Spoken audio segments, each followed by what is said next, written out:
Друзья, всем привет! Это я, Максим, вы на канале Motomаximus. По вашим просьбам, ну и не скрою, по своему собственному желанию, сегодня снимаем обзор на мой второй мотоцикл Suzuki DRZ 400.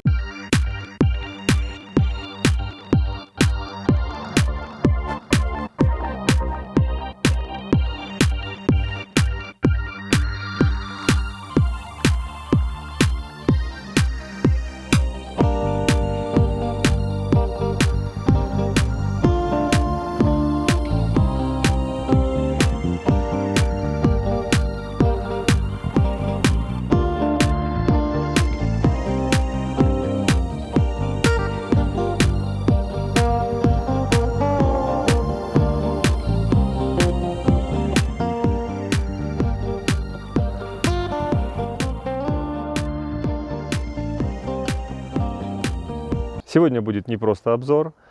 Те, у кого хватит сил досмотреть до конца, в конце вас ждет маленький сюрприз. Я решил сделать своим подписчикам небольшой подарок. Ну что, поехали, давайте детально рассмотрим, что он из себя представляет и что за те годы, пока я им владею, я успел к нему прикрутить. Перед вами Suzuki DRZ 400 SM. Да, именно SM. В его техпаспорте написано именно так. Наверняка многие будут писать, что SM, чувак, это супермото. Сам знаю, но вот такой вот красавец мне достался с такими буквами. Спорить ни с кем не буду, просто констатирую факт. Мотоцикл 2008 года выпуска. У меня он с 2015 года. И, что интересно, вот в таком вот синем окрасе. Сколько видел я DRZ-ов, они либо желтые, либо белые, но мне вот достался синий, причем пластик оригинальный, не какой-то там, не реплика, не Китай, поэтому вот как есть. Давайте начнем обзор с главного органа управления, это руль.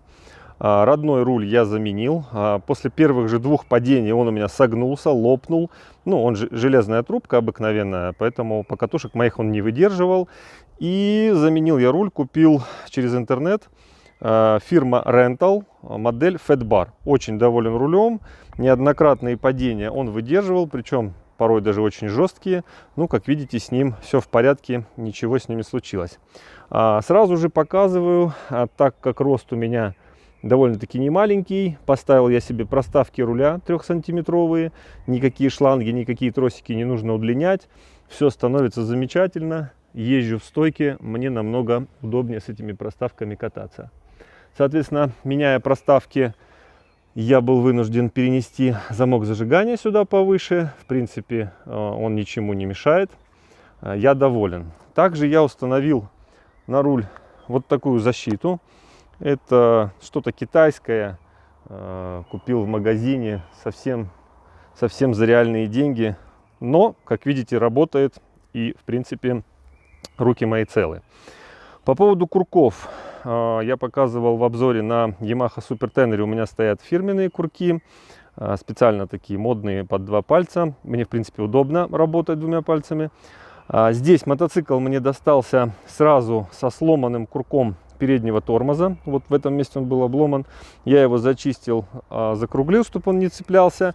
И, по сути, сделал с курком сцепления то же самое. Обрезал его и катаюсь. В принципе, меня все устраивает. Соответственно, какие еще есть изменения по рулю? Вы видите, что оригинальный пульт я убрал, потому что на нем ближний, дальний, моргать фарой, поворотники. Поворотников у меня нет совсем, потому что они отваливаются практически каждое мое катание. Моргать фарой мне все это не нужно. Пульт довольно-таки большой, я его убрал, поставил всего лишь одну кнопку. Здесь у меня включается и выключается свет. По свету потом скажу дополнительно, фару я тоже заменил. Также на руле у меня есть вот такой шар. Я его посадил на то место, где крепится зеркало. Удобная штука, на него я могу вывесить либо же крепление для телефона, потому что иногда в горах ты попадаешь в туман или просто заплутал. Можно поставить сюда держатель телефона и по навигатору выехать до дома. Либо же сюда можно прикрепить экшн-камеру.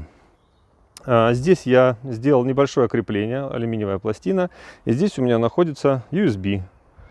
Вещь незаменимая, 21 век на дворе. Отсюда можно зарядить и телефон, и экшн-камеру, и все остальное. Ну вот по рулю все. Пошли дальше. Одна из таких приятных особенностей этого мотоцикла. Мне достался сразу при покупке этого мотоцикла полный прямоток от Яшимуры. Вот он, красавец, у меня здесь стоит. Вот она, Яшимура, их значок фирменный. И вот она, конечная банка. Триовал, такой глушитель замечательный. Но, скажу сразу, я его переделывал, потому что он у меня торчал вот аж до сюда примерно. Где-то сантиметров 10 я его укоротил. Вот в этом месте я его расклепал, аккуратно снял концевик, отрезал 10 сантиметров и заново заклепал. Получилось, в принципе, аккуратно, нормально. Ну, в принципе, вы видите, да, эндуро мотоцикл я не жалею. Он весь поцарапанный, побитый, поэтому чем короче глушитель торчит, тем для меня было удобнее. И по поводу вот пластика, который закрывает глушитель, у кого Suzuki DRZ, вы знаете, что здесь пластик, он довольно-таки сильно вздут, потому что родной глушитель здесь стоит с завода, и там, видать, оставлено пространство для того, чтобы глушитель охлаждался и пластик не погнулся.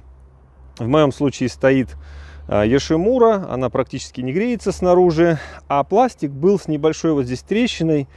И я вот думал, как его привести в чувство, и решил, просто-напросто нагрел его феном, немного вдавил, чтобы он меньше сюда торчал, и зашил вот так вот прикольно стяжками.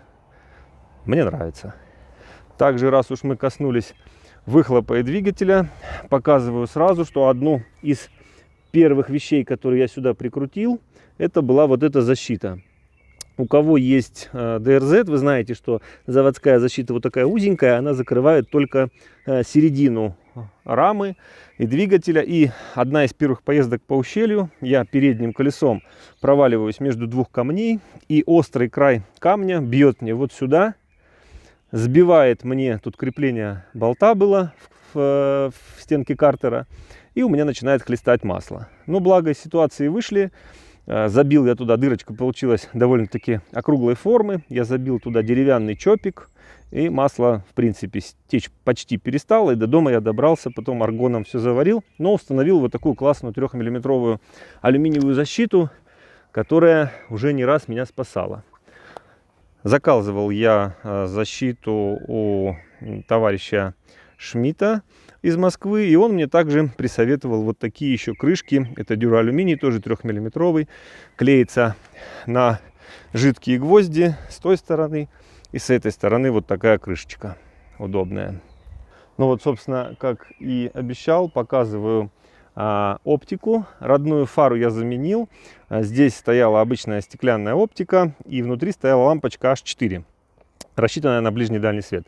Ну, свет довольно-таки слабый, мне он не нравился, меня он не устраивал, поэтому заказал на AliExpress вот такую замечательную галогенку. Она идет как ближний и дальний свет вместе. Все это выведено на руль, на кнопку я показывал. Свет от нее довольно-таки приличный, я вполне доволен, мне хватает. Заменил я переднюю оптику на светодиодную, и, соответственно, то же самое произошло и с задним фонарем. Родной фонарь я уже даже не помню, когда потерял. После него было еще несколько версий фонарей. Я устанавливал их вот сюда, на конечную планку. Но катаюсь я порой очень интенсивно, люблю подъемы. И не раз мотоцикл переворачивался. Поэтому фонари я себе отбивал. И вот последняя версия фонаря, я его спрятал вот сюда, в алюминиевый подрамник. Его видно тем, кто едет сзади. Сюда же стоп, все работает. И он целый, вот уже, наверное, пару лет я с ним катаюсь, и нет никаких проблем. Ну и давайте перейдем к такой важной вещи, как звездочки и цепь. Для эндуро мотоциклов это, наверное, одно из первых, что владельцы начинают менять и подбирать под себя. По себе скажу так, переднюю звезду я не менял, это 15 зубцов, родная, как и стояла, а вот заднюю звезду я поменял. У меня стоит большая звезда на 49 зубов от компании GT Racing. Соответственно, пришлось удлинить цепь. 250 здесь цепь стоит. Признаюсь честно, я не преследовал задачу увеличить мощность мотоцикла. Тут и так ее хватает, все-таки 400 кубиков мотор. Преследовал я другую цель. Мне хотелось, чтобы на первой передаче я мог медленно пробираться, допустим, между деревьев по лесу и как можно меньше работать с сцеплением. В принципе, я достиг желаемого результата, очень доволен. По поводу крышки передней звезды. Здесь стоит вот такая пластиковая заводская крышка. Она вот так полностью закрывает звездочку. Я ее немножечко доработал, я вырезал полностью вот этот пластик и открыл звезду. Объясню, почему не убрал полностью, потому что вот в этой крышке внутри, если вы ее снимете, там стоит такая металлическая скоба. Она стоит там для того, чтобы если когда-нибудь у вас порвется цепь не пробила вот здесь вам крышку картера. Поэтому, соответственно, вот эту металлическую дугу и защиту я оставил, а саму крышку вырезал. Вырезал зачем? Когда катаюсь по грязи, сюда набивается очень много травы, грязи, всякого шмурдяка, и потом это очень сложно вымывать. А так она открыта, я всегда, во-первых, вижу состояние звезды, ну и плюс она очень легко и хорошо моется. По поводу подножек еще заднего пассажира, не стал я их убирать, потому что оставил вот эти крепления, за которые можно закрепить сетку и все остальное. Не знаю, кого уж я буду когда-то на нем катать или нет, но подножки у меня здесь остались. К вопросу еще доработок для бездорожья. Значит, у меня есть, все мы застревали на бездорожье, у меня есть вот такой вот передний ремень. Очень удобный, длинный, для того, чтобы, ну, либо я сам мог его как-то выволочь из какой-то ямы, либо, если когда вдвоем мы с кем-то, кто-то меня мог потянуть, могли меня вытащить. А сзади я сделал не так, как у всех. Обычно ребята делают себе вот такую вот лямку, да, и вот так все вытягивают, у всех так висит. Но я вначале сделал так, но мне это не понравилось. И я себе сделал вот следующий вариант. Видите, у меня она сделана из двух ремней. Я заметил, что, ну, во-первых, я очень часто один катаюсь. И вообще, когда я застреваю, мне редко нужно тянуть мотоцикл назад. Чаще его нужно тянуть в бок. И вот, соответственно, если я стою сбоку от мотоцикла, мне очень удобно и с этой стороны его вытягивать, хотя я могу точно так же и назад тянуть. И удобно мне отдельно с этой стороны вытягивать. Вот такие два ремешка. Ну, мне очень нравится, как они работают. Так на липучке сделал, чтобы они не болтались, не мешали. По поводу покрышек. Езжу я, конечно же, на покрышках компании Mitas. Те, кто подписан на мой канал, знают почему. Есть тому объяснение. Я очень доволен. Перепробовал кучу разных вариантов. Совмещал разные передние и задние покрышки. Кому интересно, пишите в комментариях. Расскажу, от какой модели Mitas что можно ожидать. По поводу поломок и ремонтов. Ну, признаюсь честно, достался мне мотоцикл, когда у него было всего 2000 на спидометре пробега, а сейчас 6500. За все это время не было у меня никаких ни поломок, никогда он меня не подводил. Ничего не могу такого сказать. Единственное, вот этой зимой, конец 19-го, начало 20 года, я устроил мотоциклу такой серьезный ТО, потому что думаю, ну, столько лет уже он у меня, катаюсь, использую. А в принципе ни разу так серьезно не обслуживал. Заменил все жидкости, масла, фильтра, все поменял. Но натолкнула меня на ТО следующая вещь. У меня начал скрипеть задний маятник. Я вначале начал грешить, думал, это прогрессия. В первую очередь полез сюда, но прогрессия была в порядке, все было хорошо. А вот подшипник в маятнике подвел. Значит, тут стоят два игольчатых подшипника справа и слева. Маятник крепится к раме и стоят сальники. Вот, по-моему, с правой стороны, ну, может быть, с левой, уже сейчас не вспомню, один из сальников прохудился, в подшипник начала попадать вода, и все, и, соответственно, там все заржавело, начало скрипеть. Но мой товарищ заказал мне подшипники оригинальные с Японии, я их быстренько старые выбил, новые забил. Вот катаюсь уже этот сезон, очень доволен. Все замечательно, все работает. Других никаких у меня ни поломок, никаких вопросов с этим мотоциклом не было. Ну вот и все, друзья. По сути, о всем рассказал. Вот такой вот красавец у меня стоит в гараже. Надеюсь, в этом сезоне я смогу уделять ему больше внимания, так как все вы знаете, с вопросами по карантину многие планы у всех поотменились, в том числе и у меня, поэтому будем кататься где-то здесь по местности. Мотоцикл, на мой взгляд, в идеальном состоянии, обслужен, смазан, почищен, помыт. Но говорю это не потому, что набиваю ему цену. Продавать я этот мотоцикл вообще не собираюсь или очень долго, или, наверное, никогда. Мотоцикл этот достался мне от моего товарища. К сожалению, его сейчас уже нет с нами. Леша Кубинец. Вот в память о нем у меня вот здесь такая наклеечка, самая первая стоит. Он мне дорог не только как хороший экземпляр эндуро поколения, но и как память о моем друге. некоторые из моих подписчиков писали мне в комментариях к другим видео о том, что сними обзор на свой второй мотоцикл, на легкий эндуро. И на самом деле я его тоже так и называю, легкий эндуро. Но есть критики, которые говорят: стой, дружище, какой же он легкий, он-то ведь совсем не легкий. Но на самом деле да, смотря с чем сравнивать, вес у DRZ 400 132 килограмма. Ну, так идет по паспорту, плюс жидкости и все остальное, уж не знаю сколько. Но, понятное дело, это не какой-нибудь двухтактник облегченный. Но и я не кроссмен и не спортсмен. Мне, в принципе, всего хватает. До этого эндуро у меня был Yamaha TTR 250 Raid. Тоже отличная техника, но, признаюсь, мне не хватало в нем мощности. А вот 400 кубиков — это вот самое то, что надо. Он меня везде вывозит, в любые подъемы вытягивает. Я очень доволен этим мотоциклом. Ну и, собственно, про подарок. Недавно я выкладывал в сеть видео, обзор на экипировку китайского бренда Motoboy. Кто подписан на мой канал, наверняка это видели. Ну или посмотрите, если не видели. Так вот, я не сказал об одной детали. Когда мне пришла посылка из Китая, продавец, я ему очень благодарен, кстати, и за общение, в принципе, и за качество посылки, положил мне вместе с костюмом небольшой презент.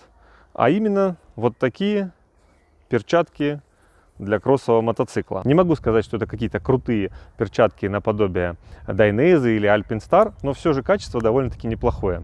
Ну и вот я, собственно, к чему. Один мотоцикл у меня серебристый, другой синий, а перчатки, как видите, вы зеленые. Но я уверен, где-то среди моих подписчиков или, может быть, их друзей есть ребята, у кого есть Kawasaki, наверное, какой-нибудь зеленый, и эти перчатки подойдут как раз под него в тему. Поэтому отдаю их совершенно бесплатно, даром, при всего лишь одном условии. Вам нужно быть подписанным на мой канал, поставить лайк к этому видео и оставить любой комментарий внизу, ну в идеале что-то наподобие «эти перчатки нужны именно мне». У меня под таким же названием Moto Maximus есть Инстаграм, и я в прямом эфире в Инстаграме проведу розыгрыш, и одному из моих подписчиков с помощью какой-нибудь программы, которая рандомом вычисляет победителя, достанутся эти перчатки. Все очень просто, отправлю в любую точку России какой-нибудь транспортной компании или Почты России, ну уже спишемся, договоримся. Кому нужны, забирайте.